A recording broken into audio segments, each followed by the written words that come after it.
मगाशी बोलत असताना चंद्रशेखर बावनकुळेंनी सांगितलं की पानन रस्त्याला आता रॉयल्टी मुरुम वगैरे काढला तर लागणार नाही.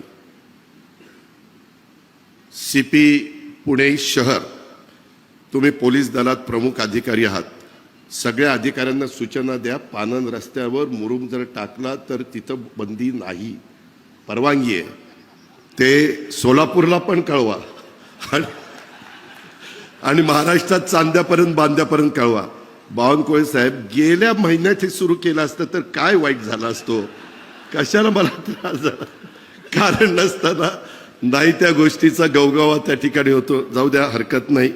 शेवटी लोकशाही आहे, संविधान आहे आणि घटना आहे. बाबासाहेब आंबेडकरांनी जो विचार आपल्याला दिलाय त्या विचारांनीच आपल्याला पुढे जायचं. त्याच्यामुळे त्या खोलामध्ये मी जास्त जात नाही. मला एवढंच सांगायचं आहे की तुम्ही मगाशी 110 कोटी रुपये मागितले.